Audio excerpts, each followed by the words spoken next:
шпион Сидори, испанец это. Ваш микрофон включен, учтите. Alors nous commençons doucement ce congrès et pour le construire, le former, l'inventer, le jouer Начинаем потихоньку наш au конгресс. fur et à mesure. И по мере того, как Genève, Женева c'est une ville manifestement internationale et intersectorielle. Cette fois, il y a une équipe suisse, une association suisse qui a co-organisé cette rencontre.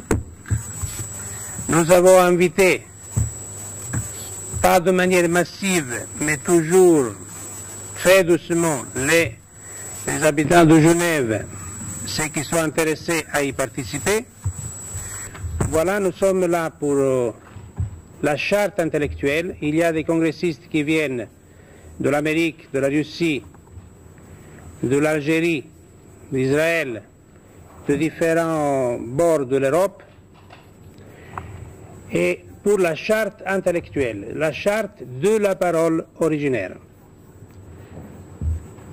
la charte de ceux qui s'inventent, de ceux qui se jouent, de ceux qui s'écrient, et notamment de ceux qui se qualifient, la charte de la qualité, la charte qui a comme critère le critère de la qualité. Léonard de Vinci, Nicolas Machiavel et Ludovic Arioste ont inauguré le dessin, et la trace, voilà même la charte, comme charte de la parole. Dessin comme mode de l'ouverture et mode du temps, du rythme. Alors, le seul critère qui peut nous conduire, c'est le critère de l'invention et de l'art, le seul qui peut assurer si la guerre est intellectuelle et artificielle et non pas une exception supposée et ultime, qui peut assurer par ceux qui s'écrit de la parole la paix. Mais ça, nous allons au fur et à mesure spécifier ces thèmes que vous voyez énoncés dans le programme, et surtout la charte intellectuelle est écrite par chacun des participants. Ce n'est pas un manifeste idéologique, il n'y a pas d'idéologie du discours général, du discours comme cause qui puisse guider, maîtriser la parole. Voilà, alors peut-être nous sommes là pour une science de la parole, pour l'art, pour la logique de la parole, la particularité de la parole, l'idiome, et pour la structure de la parole. J'invite le père Bouza à venir ici à la table, comme je l'ai fait il y a une demi-heure.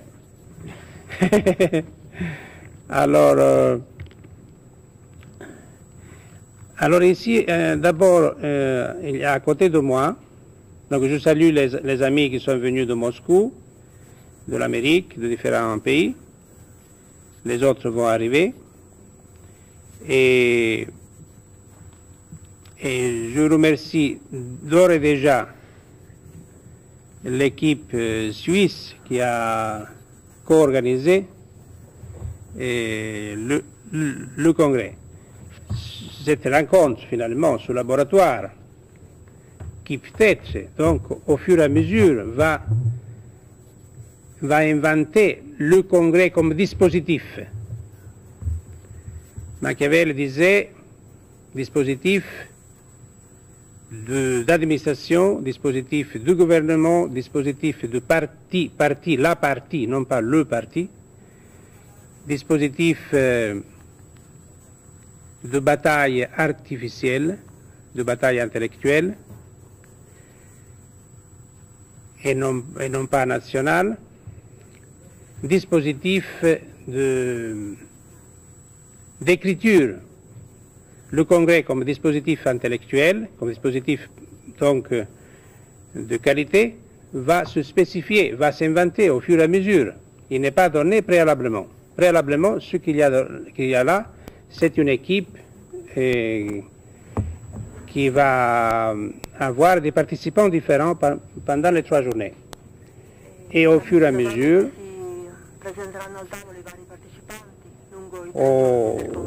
il y a donc cette tentation, donc cette hypothèse de congrès, cette hypothèse de dispositif intellectuel.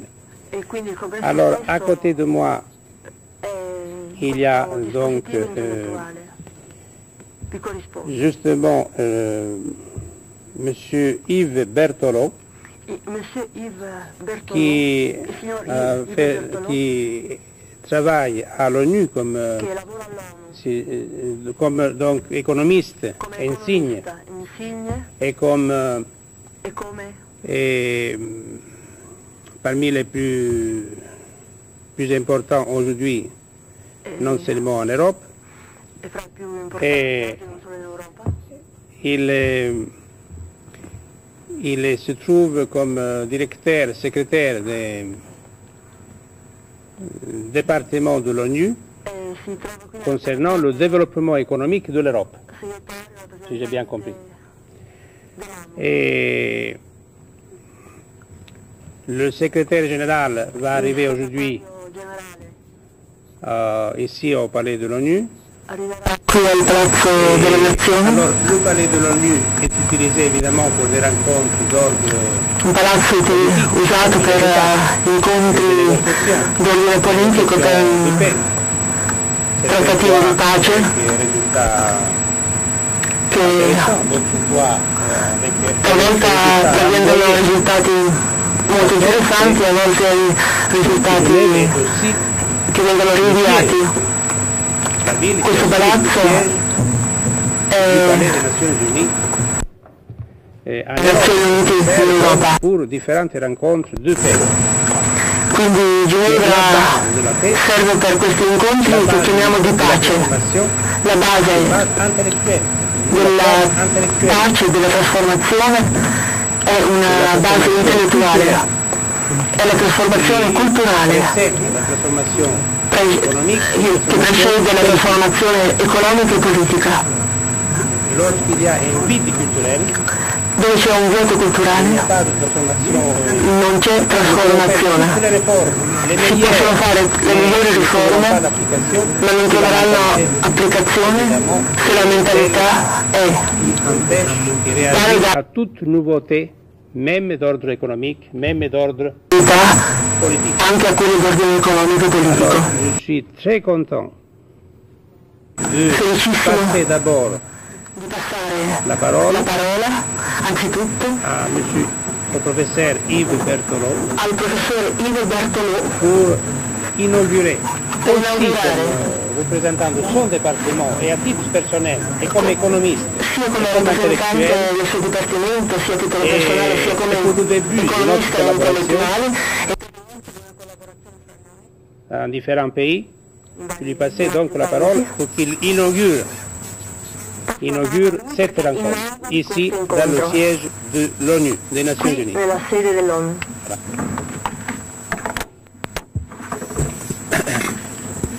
Merci.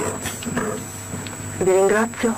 Merci, Monsieur le Président. Mesdames et Messieurs, Signor Presidente, signori e le signore, Président a dit beaucoup de choses aimables mais inexactes. ha detto molte cose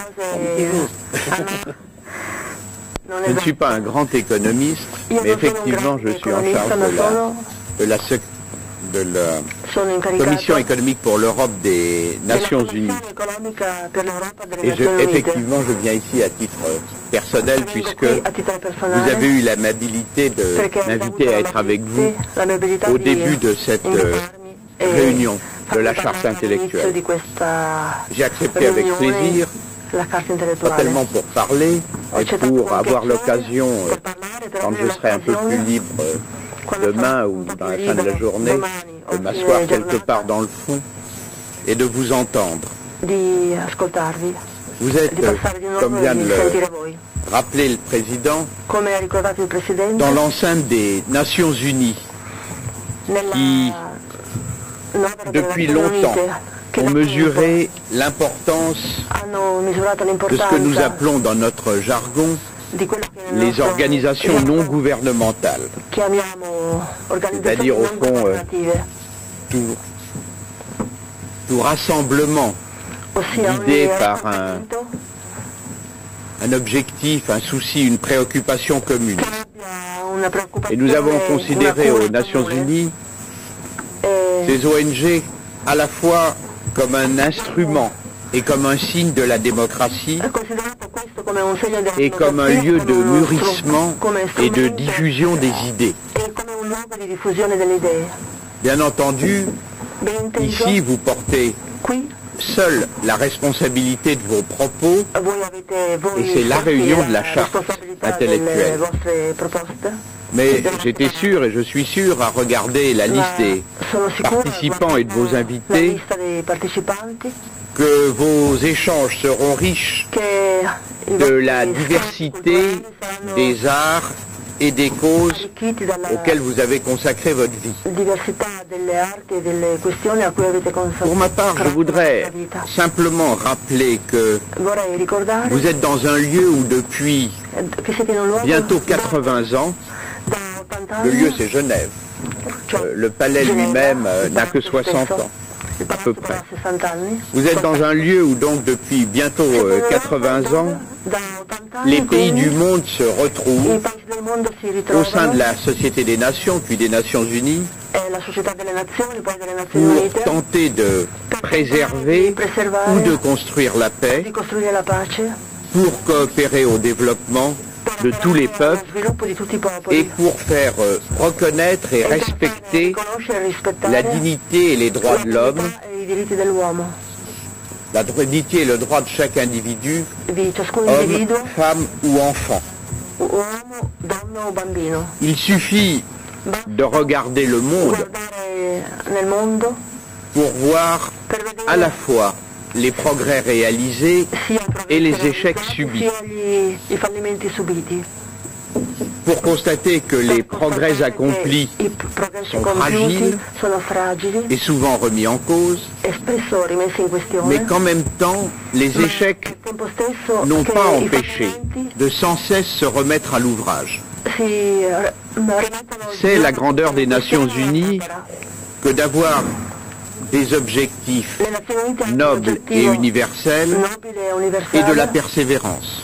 J'ai un représentant de l'Église à mes côtés, certainement il apprécie la vertu de persévérance.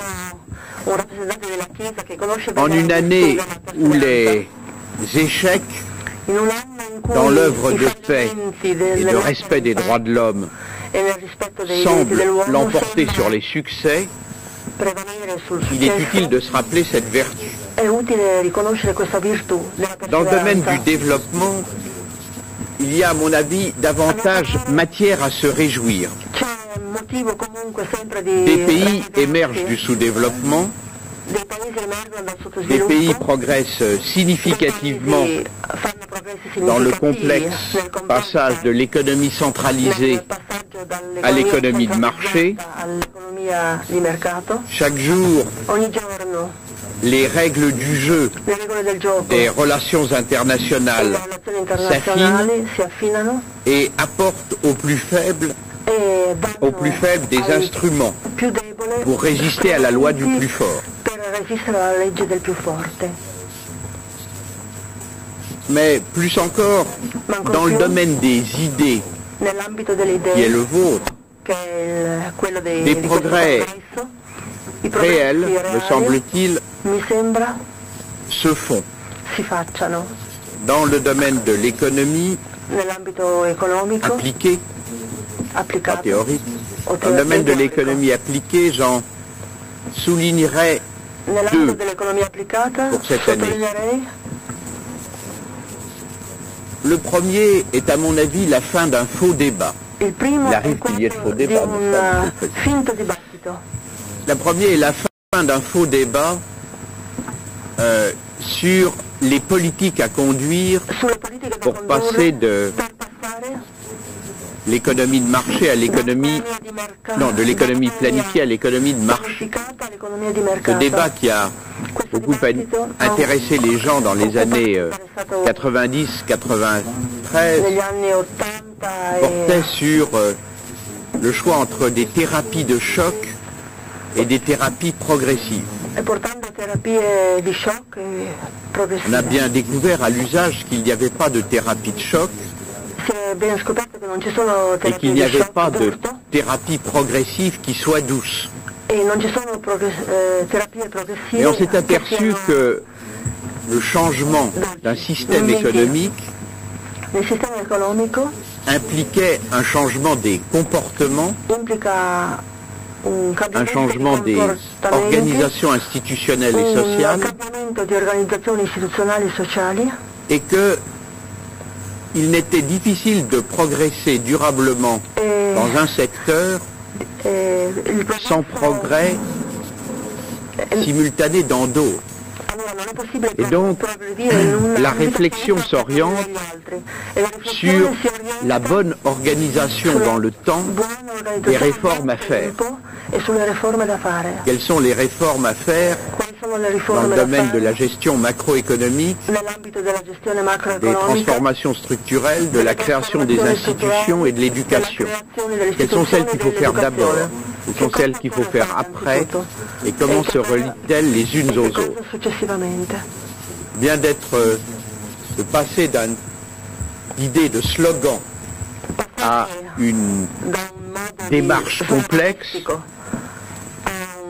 C'est une première étape de l'effort intellectuel qui après visera à simplifier et trouver les grandes lignes. Deuxième domaine, celui du développement, proprement dit, en sens de l'on utilisait autrefois pour le développement du tiers-monde. Le développement assimilé longtemps à la simple croissance, éventuellement accompagné d'une certaine redistribution des revenus. Le développement tel qu'il est défini dans l'agenda pour le développement, que le secrétaire général des Nations Unies vient de soumettre à l'Assemblée générale, est défini maintenant comme la résultante de progrès simultanés dans 5 domaines interdépendants que sont la paix, la croissance économique, la justice sociale, le respect de l'environnement et la démocratie. Nulle composante n'est en soi suffisante et une régression dans l'une remet en cause les progrès accomplis dans les autres. Vous aurez sans doute à cœur d'ajouter une roue à ce char du développement qui en a déjà 5. L'épanouissement des cultures. Ce sera, je pense, l'objet de vos débats que je souhaite vivants et fructueux. Je vous remercie.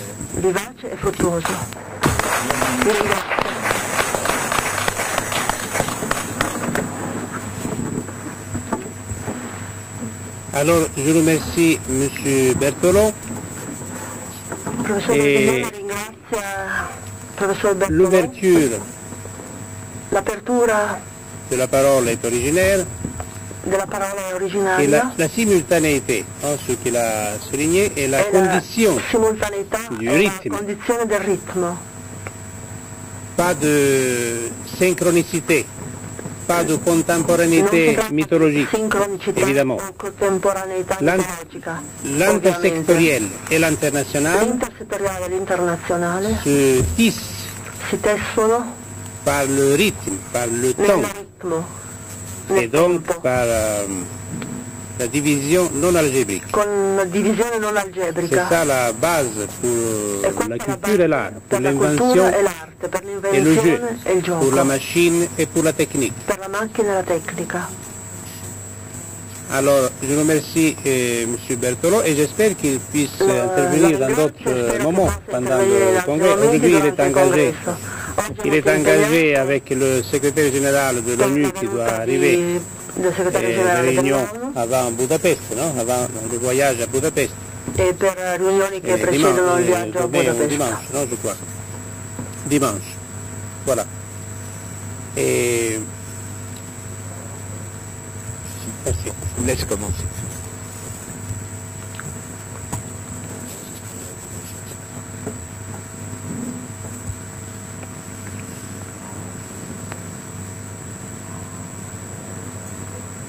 Alors, je voudrais inviter Vladimir Maximov pour son intervention. Alors, Severiglione invita Vladimir Maximov per il suo intervento. Vous pouvez suivre la traduction du russe en français par le numéro 3. Non, il ne faut pas se mettre là. Non, absolument pas. Potete seguire Par le numéro 3. la traduzione in italiano Et sul numero j'invite 2. encore une fois les congressistes à prendre place au milieu de la salle. Ce qui arrive maintenant, de se mettre au milieu de la salle. Et je salue Jacques Henrique. J'étais très inquiet de ne pas le voir, parce qu'il est là aujourd'hui. Il est là aujourd'hui, il n'est pas demain, c'est pourquoi je voulais l'inviter à venir ici tout de suite. E quindi è invitato Pour al intervenir tavolo aujourd'hui. per intervenire oggi stesso. Alors, je voulais inviter à vous installer au milieu de la salle. Au milieu de la salle, parce que là, les appareils ne I marchent pas. congressisti sono invitati Les appareils ne marchent qu'au milieu de la salle.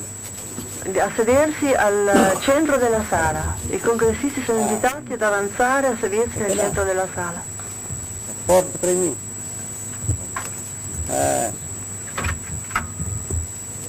Sì, perfetto.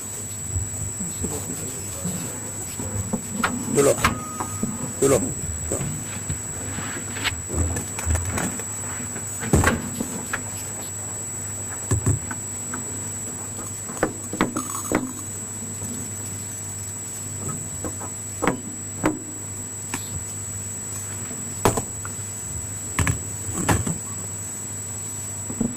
Au milieu de la salle. Alors, pour suivre en français, ça c'est pour toi, si tu veux. Ça c'est pour... évidemment, là, il y a l'habitude des réunions politiques. Et dans le Parlement, il faut de temps en temps, évidemment, utiliser ça. Alors, c'est pas moi qui l'ai mis, évidemment. Alors, il y a la...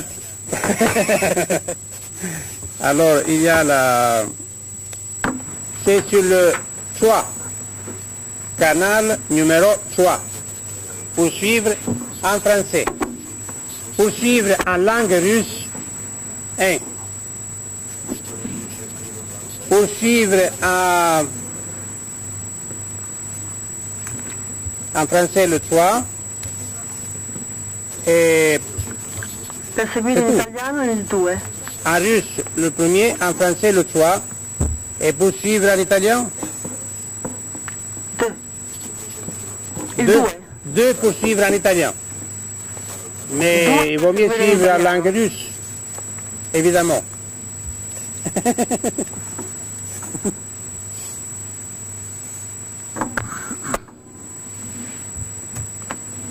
Alors, Vladimir Maximov a, depuis longtemps, il a participé à nos débats. Maximov ha partecipato al nostro dibattito da tempo.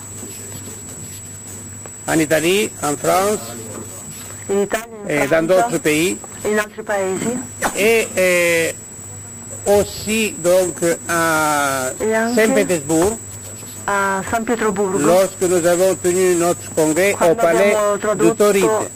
quando abbiamo là tenuto il nostro congresso. Nous avons édité en Italie la plupart de ses livres. Abbiamo pubblicato in Italia la maggior parte dei suoi libri. Nous sommes fiers de ce travail de traduction. E siamo fieri di questo lavoro di traduzione delle et sue aussi opere. de le poursuivre par d'autres traductions, par d'autres livres. E anche di Il vient de terminer encore un roman et nous sommes très contents de le traduire parce que lui, e tradurremo il prossimo romanzo. il avait dit il y a 2 ans qu'il n'aurait plus écrit. Perché ha detto che da 2 anni non ha scritto. Et j'avais fait un pari E io avec avevo lui fatto una scommessa con lui qu'il aurait absolument écrit, qu'il fallait che écrire. avrebbe scritto di nuovo, che occorreva scrivere.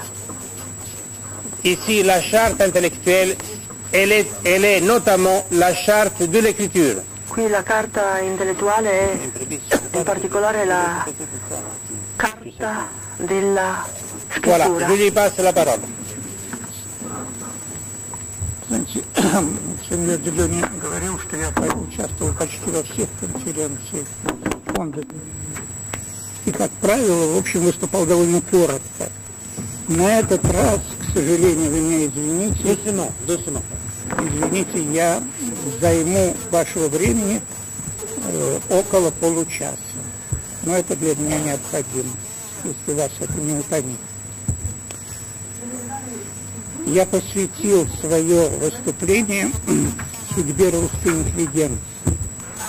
Я так и назвал это выступление «Сдача и гибель русской интеллигенции».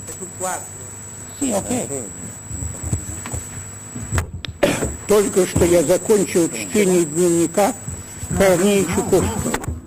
Записи охватывают период с 1993 по 1969 год. Потрясающий человеческий и литературный документ. В высшей степени поучительное свидетельство как для современников, так и для потомков. Книга предельно честная и абсолютно беспощадная, прежде всего по отношению к самому себе. Наверное, легче всего было бы составителям приспособить эту публикацию, так сказать, к веяниям времени, представить автора задним бескомпромиссным и последовательным борцом с тоталитарной диктатурой, безупречным. Oui. Est-ce que vous avez le texte? Oui, d'accord. Mais alors, traduction est un peu plus doucement, mais je supplie la Scusate di nuovo, ma de faire sto aspettando la un linea. effort. Alors, il va lire plus doucement. Plus doucement.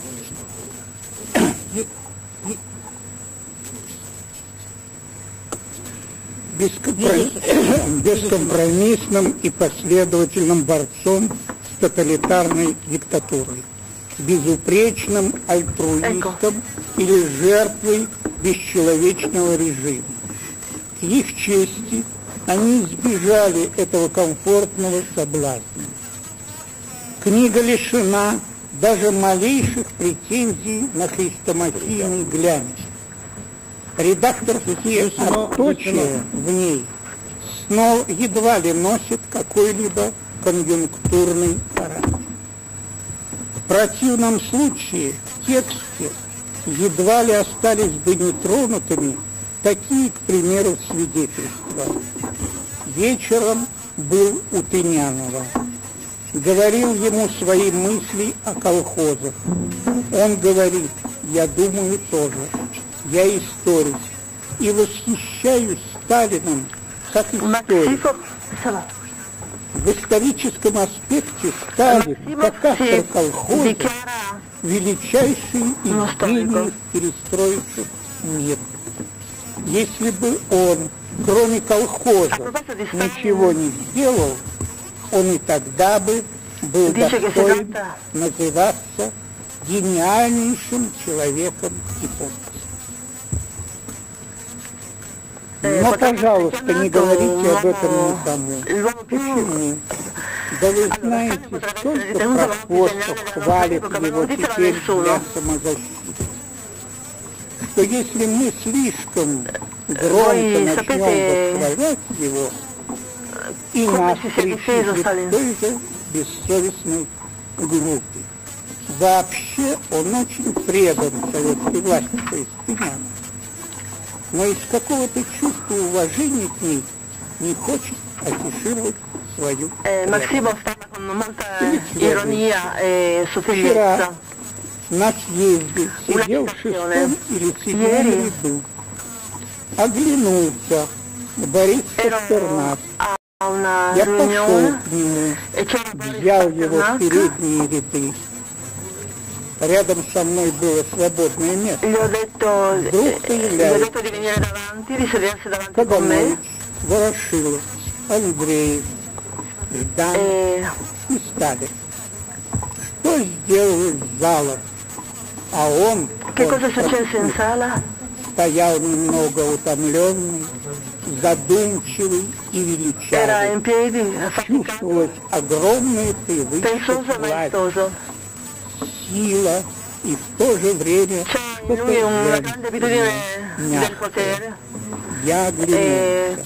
У всех были влюбленные, нежные, одухотворенные и смеющиеся. Un volto ammirativo e tenero verso Boris Pasternak. Видеть его, просто видеть, для всех нас было счастье. Ему все время обращалась с какими-то разговорами Демченко. И мы все ревновали, завидовали, счастливые. Каждый его жест воспринимали с благоговением. Никогда я даже не считал себя Ogni gesto era preso con grande felicità da tutti. Когда ему аплодировали, он вынул часы серебряные и показал аудиторию с прелестной улыбкой. Все мы так и зашептали.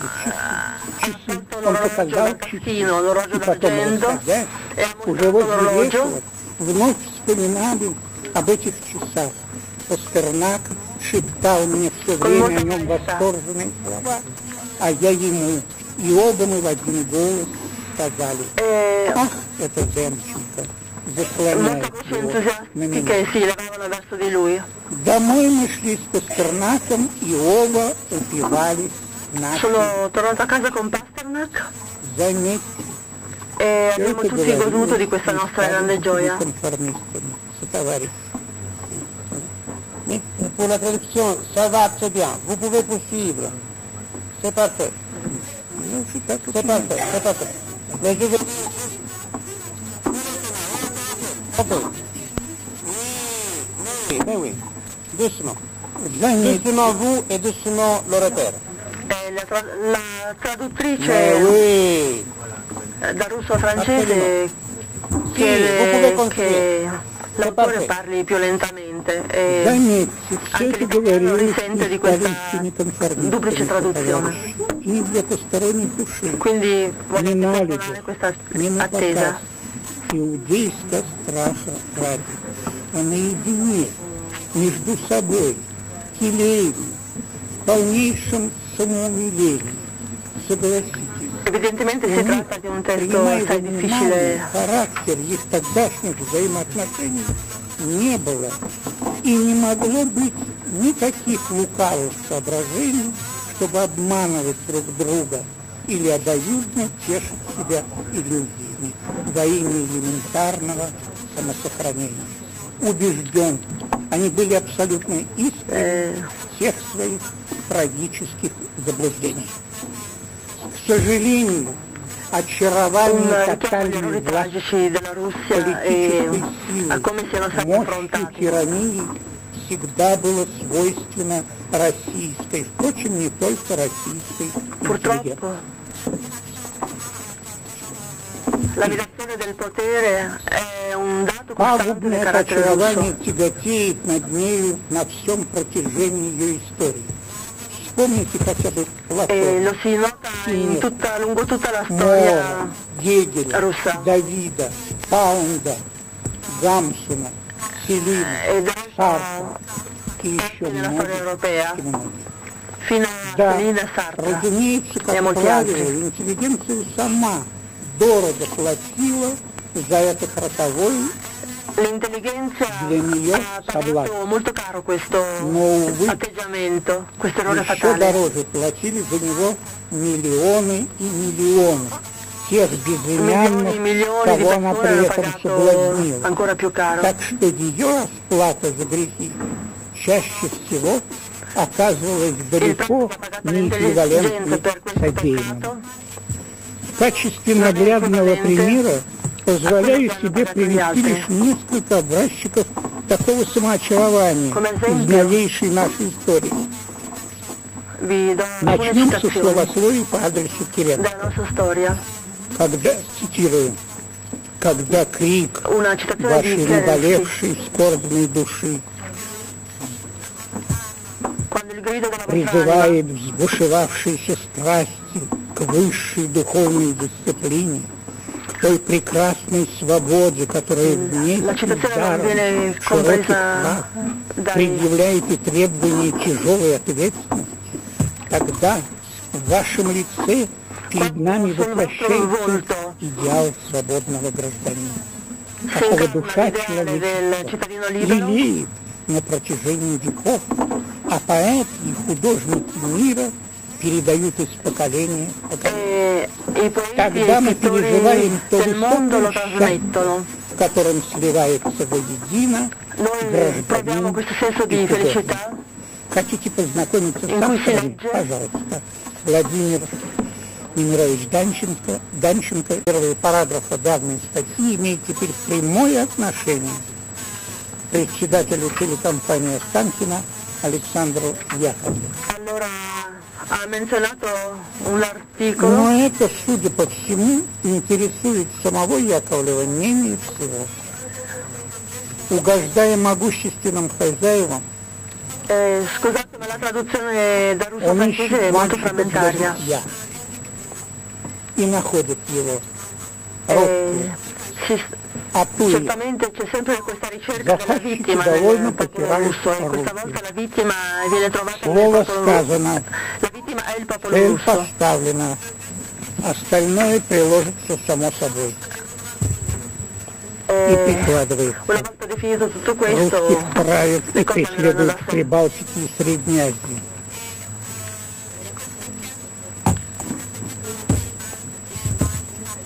На Кавказе и в Закавказье.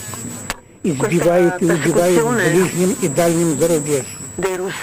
Так называемые демократические средства массовой информации со своими западными единомышленниками слаженным хором подводит теоретический базис под окончательное решение русского вопроса. Русские открыто провозглашаются сегодня современными париями человечества. Не верите? В таком случае приведу набор публичных откровений нашей большой демократии Валерии Новодворской, последовательной единомышленницы господина Яковлева, регулярно озвучивает все его идеи на подведомственном журнале. Цитирую, я вас прошу это запомнить, это говорит демократ. Право – понятие элитарное. Так что или ты тварь дрожащая, или ты право имеешь. Одно из двух. Меня совершенно не ужасает неприятность, приключившаяся с Хиросимой и Нагасаки.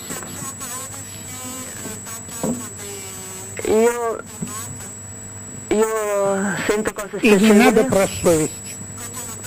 Нет у человека никакой совести. У отдельных продвинутых экземпляров есть, а у большинства нет.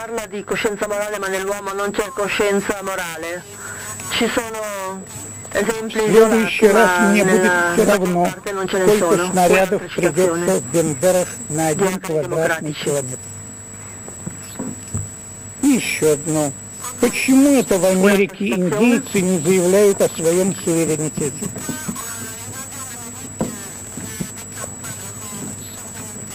Видно, в свое время белые поселенцы над ними хорошо поработали.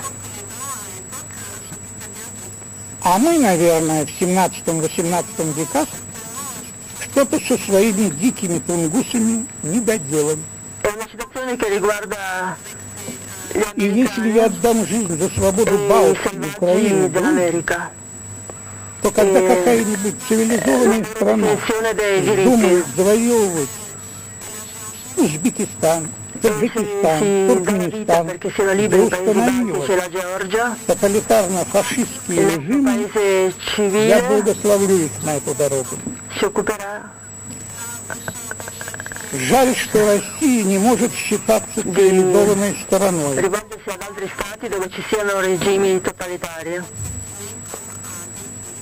Трем вышеупомянутым государствам на роду написано быть колониями, ибо они не воспользовались во благо дарованной нами свободы. Хорошо бы Англия ими поживет. È un testo evidentemente molto forte, molto interessante, нормальная facile leggere nelle traduzioni. Апартеид — это правда, а какие-то всеобщие права человека — ложь. Русские в Эстонии и Латвии доказали своим нытьем, своей лингвистической бездарностью, своей тягой назад в СССР,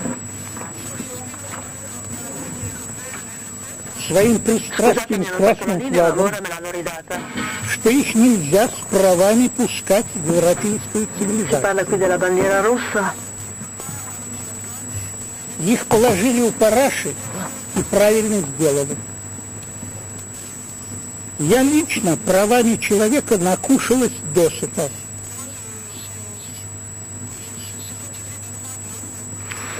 Некогда мы, и ЦРУ, и США использовали эту идею как таран для уничтожения коммунистического режима и развала СССР.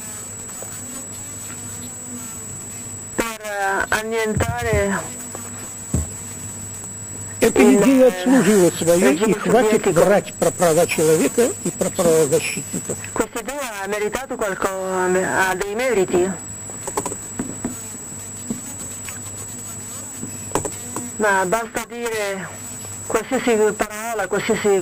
А то как бы нам не срубить сук, на котором мы теперь сидим. Хорошо,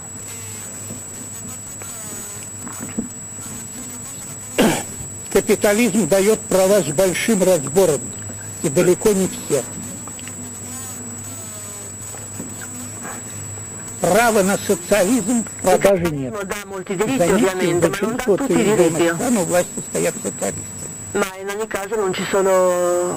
Гражданские права существуют для людей просвещенных, сытых, благовоспитанных и уравновешенных. Увы, сама ни одному из этих определений, кроме разве лишь понятия сытых, не соответствует. А посему предел ее прав должен быть, на мой взгляд, строго ограничен Уголовным кодексом Российской Федерации или смирительной рубашкой. Вас не тошнит, дорогие слушатели? Вас не подмывает желание раздавить эту омерзительную гадину? Всю свою сознательную жизнь Александр Яковлев преданно обслуживал машину лжи, растления и репрессий во имя построения светлого коммунистического будущего. Сегодня он продолжает в том же духе, но уже прямо противоположных целей. А разрушительные последствия своей деятельности неизменно списывают на расовое несовершенство и национальную ущербность собственного народа.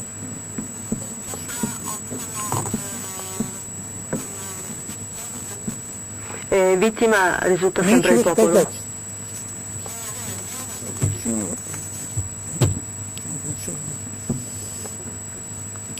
Комфортно устроился господин хороший, не допуская при этом даже мысли, что все обстоит с точностью до наоборот. Questo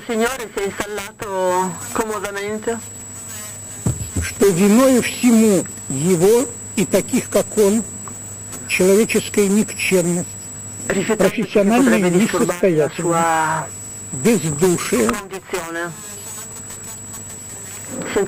и жестокость.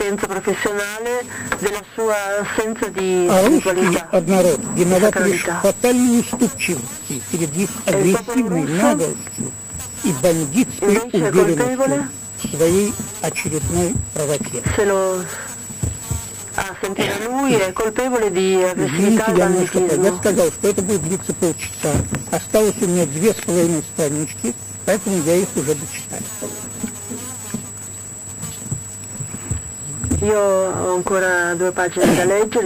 Причем их дремучее невежество, как ни странно, только помогает этим интеллектуальным выродкам оболванивать общество.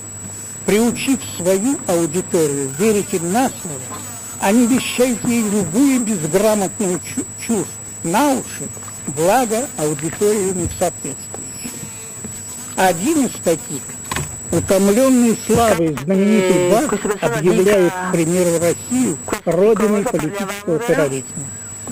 Видимо, ему в Тбилисском университете, где он учился, так ничего и не сообщили, например, о Мадзине и Бланке. А самому подучиться некогда. В свободное от эстрадной гастроли время Бах понемногу хватает исторические романы на любителей. Другая, они уже мы упоминали выше, кликушествует о том, что только где в России было возможно появление сумасшедших богатей, финансировавших революцию. Где же ее разгоряченная ненависть и злобы удалось удержать в памяти хрестоматийные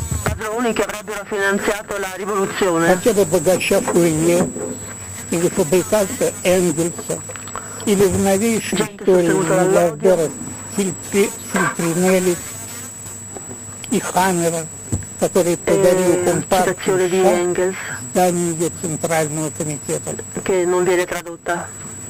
Третий, вещающий нынче на свободе банальной пошлости о прелестях рыночной экономики, с видом большого знатока утверждает, будто в издательском мире Запада существует негласный договор не мешать, не помещать проектов переустройства общества на особо благородных началах. Бедный Йорик живет в центре Европы и даже не подозревает, что такими проектами заняты нынче лучшие умы просвещенного мира. Qui si vive al centro dell'Europa e non si sospetta neppure che gli spiriti migliori si stiano occupando di questo progetto. Публиковать эти проекты считают своим долгом. Было бы написано на достаточно квалифицированном уровне. Я сам грешным делом напечатал один такой проект, причем сразу в двух изданиях, итальянском журнале и немецком «Дивельте». Заканчиваю. Только поди, переубеди наших прогрессивных вселен, они ведь, как известно, давно все науки превзошли. Чего ж после этого удивляться убогой серости нашей либеральной интеллигенции. Тем не менее, они продолжают тешить себя надеждой, будто и на этот раз им все благополучно сойдет с рук. Но заверяю их, это напрасно. Рано или поздно российский Нюрнберг все же состоится, и на его скамьях достанет место для всех отечественных яковлев и новодворских вместе взятых. И чего уж там нашим профессиональным антифашистам, наживающим на нем сегодня немалый политический и материальный капитал, пугать себя и окружающий мир опереточный муштрой баркашовцев e l'antifascismo professionale che vive su un capitale или шутовскими эскападами Жириновского, come si atteggerà in questo чтобы contesto? обозначить физиономию русского фашизма. Для E этого им Максимов cita достаточно ancora зрительно delle представить себе battute его двуликого Яноса.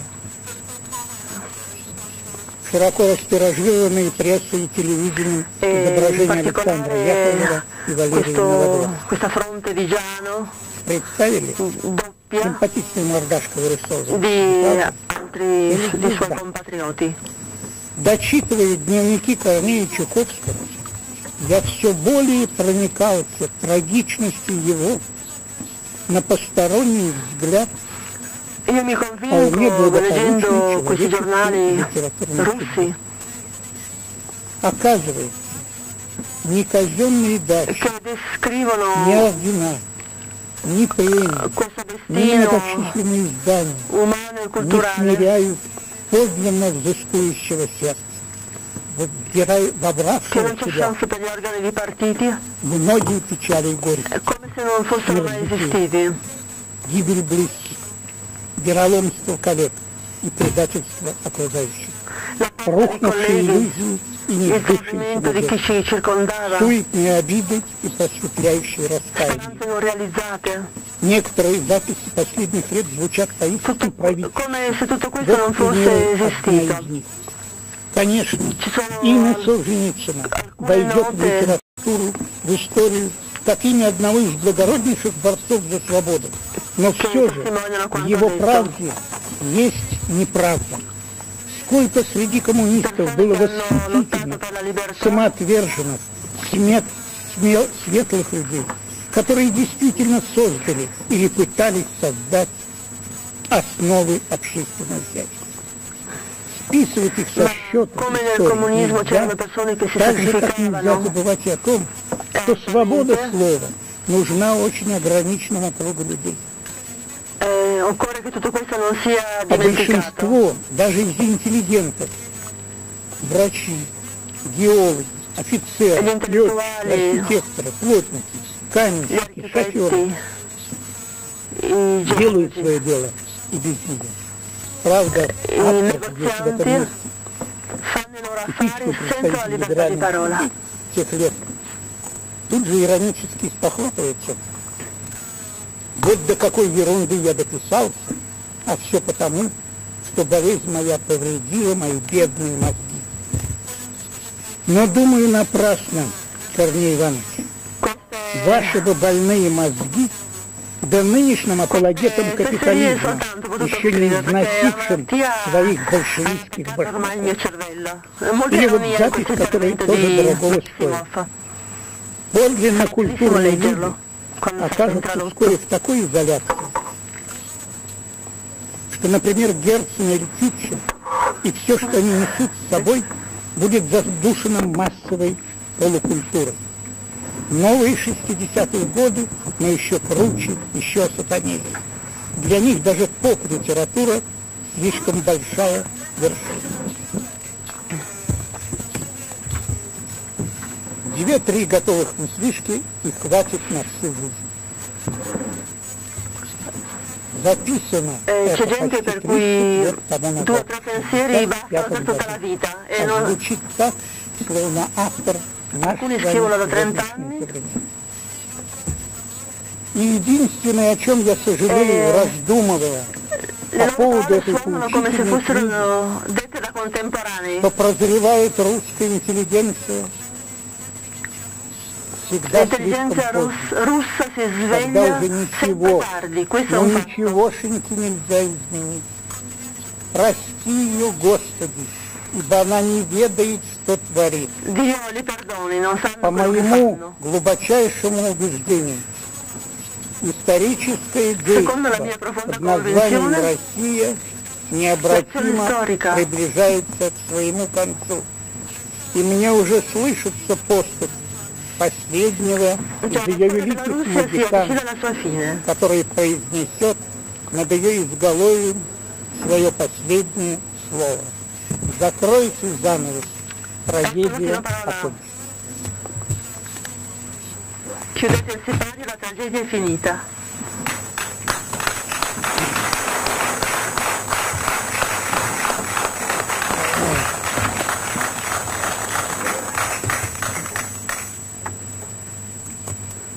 Alors, la tragédie comme visage du pouvoir. La tragedia come volto del potere. C'est l'exposé le plus long que j'ai entendu de Vladimir Maximov. Questa è la relazione più lunga e più complessa che il professor Verdiglione ha sentito di Maximov. Alors, c'est une parabole. È una parabola anche intellettuale parcours, nel suo percorso. La liberté du sujet, la libertà del soggetto, dalla gnose, nella gnosi, c'est la mort. È la morte. L'Ouroboros se nourrit de ceux qui se corrompent, si nutre di ciò che si corrompe, de ceux qui meurent. C'est la rénovation, le renouvellement, rinnovamento du pouvoir. Del potere. Évidemment, autre chose, evidentemente altro che c'est la parole, cosa è la parola. Dans son ouverture, altro è la parola nella sua apertura, nel suo idioma, nella sua particolarità, dans sa structure, nella sua struttura intellettuale. Alors, c'est une proposition pour le débat. È una proposta per il dibattito. Je vois que Vladimir Bukovsky est arrivé. Vedo che è arrivato Vladimir Bukovsky e lo saluto. Je ne fais pas l'intervention tout de suite peut-être de Vladimir Bukovsky, mais s'il le souhaite, oui. Je voudrais faire précéder subito la reazione di Bukovsky, a meno che l'intervention de Vladimir Bukovsky par l'intervention de Jacques Henrique, mais j'invite déjà Vladimir Bukovsky à venir ici. Voilà. L'intervento di Bukovsky da quello di Jacques Henrique.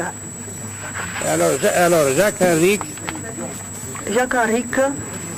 est écrivain, scrittore, romanciere. Il s'occupe donc comme ispiratore. Si occupa come ispiratore et disons comme ispirateur de la revue. Della rivista. Et se l'occupe aussi de l'aspect rédactionnel certaines fois. De la confection elle-même, non? De la revue Art Presse. Évidemment, il a fait partie de l'équipe telle quelle. Ha fatto parte dell'equipe telle quelle. Pendant son histoire. Et aujourd'hui, il a été aussi donc membre fondateur de la règle du jeu. È anche membro fondatore della regola du jeu, della regola del gioco con Bernard Lévy. Il y a un livre qui va apparaître en Italie prochainement qui s'appelle La peinture et le mal. Il y a un roman en France qui récemment qui est paru et qui a produit scandale, curieusement par la couverture, par l'illustration qu'il y avait sur la couverture. Per l'illustrazione che c'era sulla copertina. Tandis que l'attention pouvait plutôt viser sur le roman lui-même. L'attenzione poteva c'est ce qui va se produire. Ma spesso capita così. Par des vrais lecteurs. I veri lettori leggono il romanzo, non soltanto guardano la copertina. Nous allons lancer de la meilleure façon son livre en Italie, La peinture et le mal. Maintenant, je vous remercie pour être venu ici à ce congrès. Lo ringraziamo di essere venuto al congresso. Demain après-demain, il ne sera pas là parce qu'il y a une réunion a Paris di Art Presse e dovrà essere a Parigi. Célébration, no? Una riunione celebrativa. De la revue, dirigée par Catherine Millet, qui cette année s'occupe aussi de la Biennale d'art à Venise. À Venise. Alors, voilà, je lui passe la parole. Et il y a toujours le problème de la traduction. C'était, j'espère que ce ne soit pas un problème. On va essayer de procéder doucement. Évidemment, il faut faire un effort professionnel pour assurer au fur et à mesure, avec constance, avec résistance évidemment, la traduction. Et évidemment, je suis sûr qu'à la fin du congrès, nous allons remercier les traducteurs. Mais il faut faire un effort, c'est sûr. Alors voilà, je passe la parole à Jacques Eric. Si. Armando Verdiglione a parlé d'un livre paru en 1983 en France et qui va être traduit en Allemagne. Donc je vais en dire quelques mots. Il évoquait aussi le roman que j'ai fait paraître en mars dernier qui a provoqué effectivement un petit scandale. Je vais également en parler, je vais essayer de lier d'ailleurs les deux choses. Le titre de mon intervention était donc la peinture et le mal. Je pourrais peut-être changer ce titre en lui donnant à cette intervention pour titre Au secours Voltaire.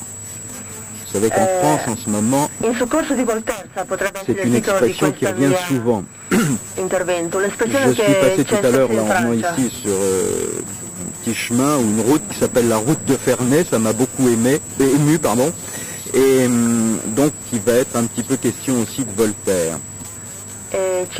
Alors donc, dans le programme de ce colloque, qui a pour thème la charte intellectuelle, le titre La peinture et le mal faisait référence déjà à ce livre paru il y a plus de 10 ans.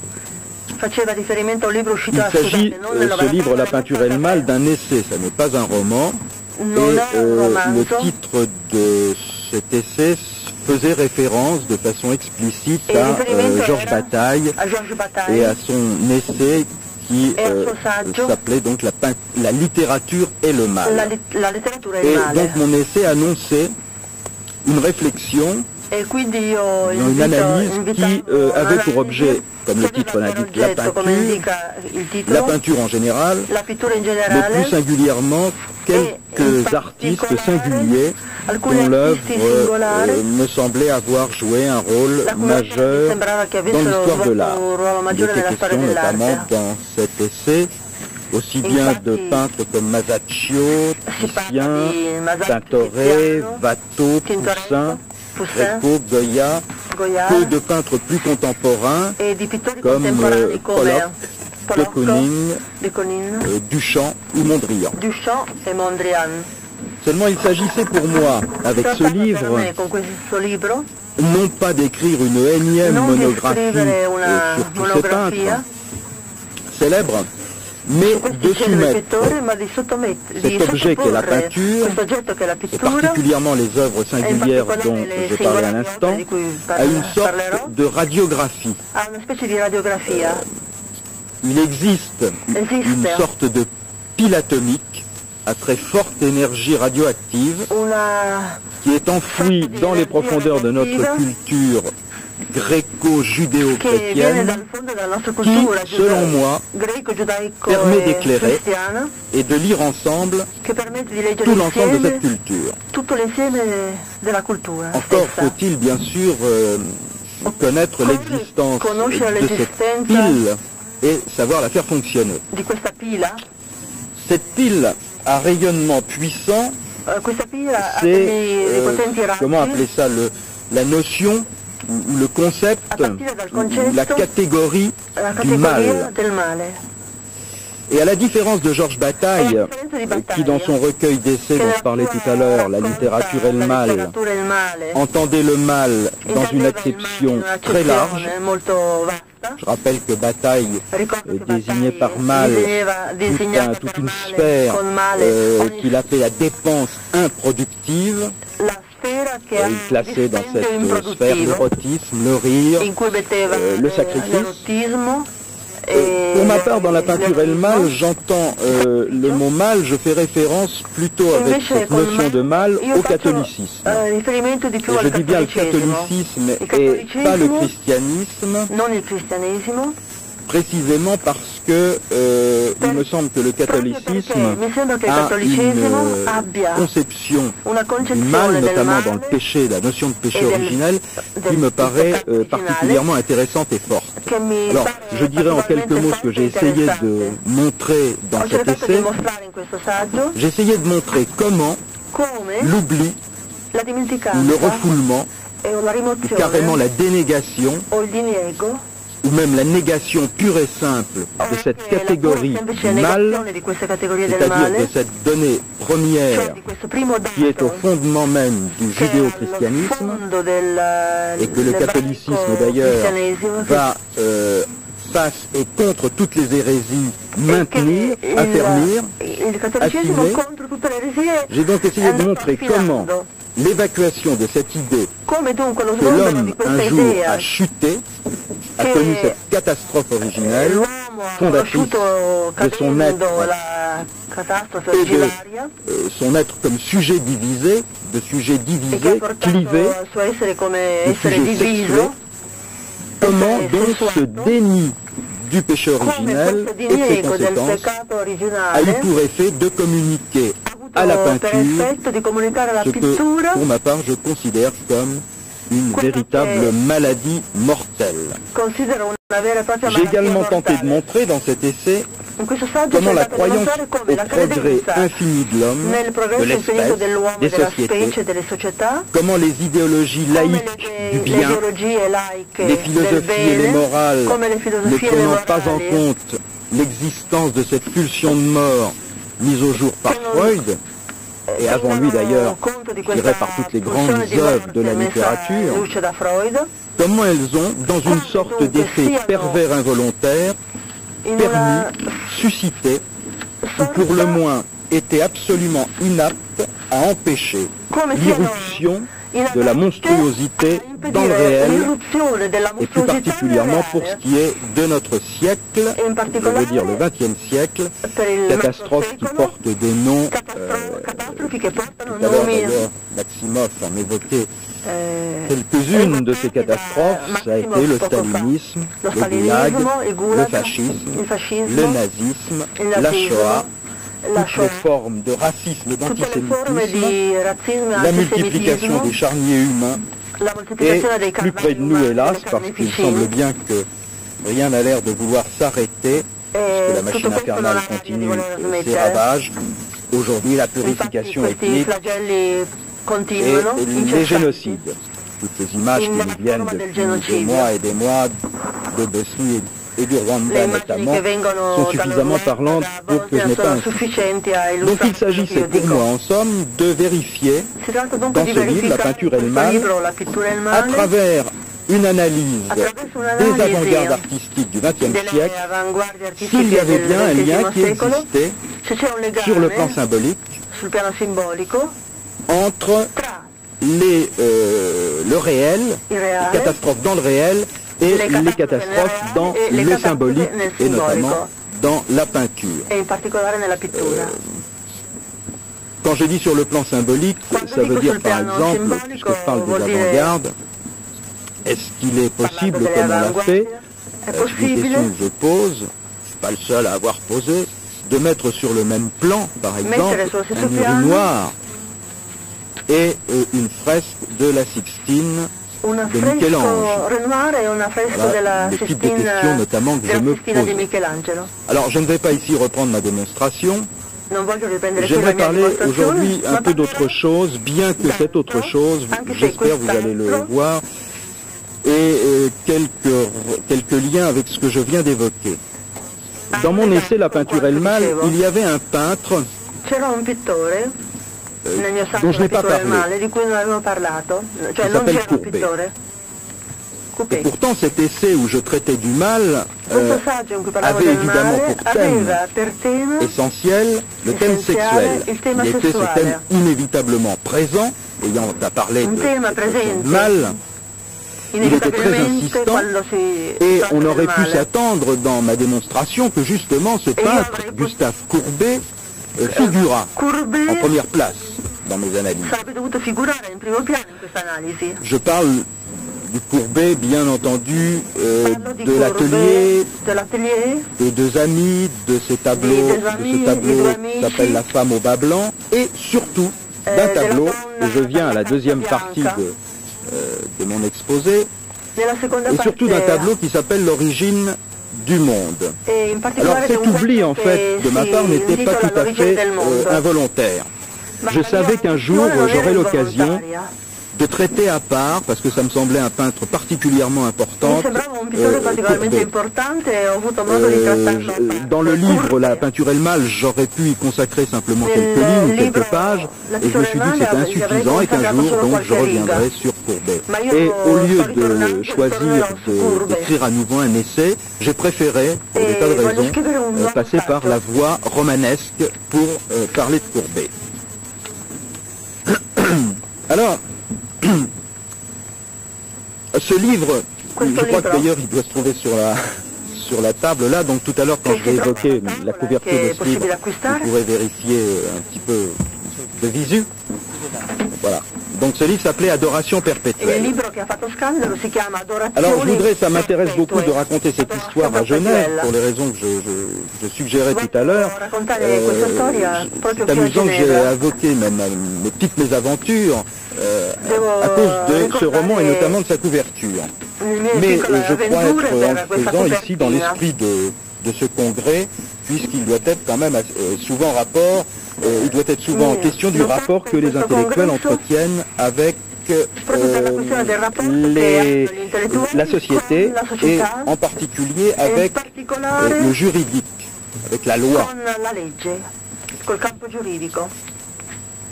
Je rappelle donc que c'est à Genève qu'un certain Voltaire, qui avait eu quelques ennuis plus graves que les miens, je vous rassure, avec l'État français, avec la royauté française, et c'est donc à Genève qu'il était venu se réfugier. Alors, bien, je fasse, j'espère ne pas avoir les mêmes ennuis que Voltaire, je ne crois pas, je ne suis pas dans l'exil ici, je vis très librement.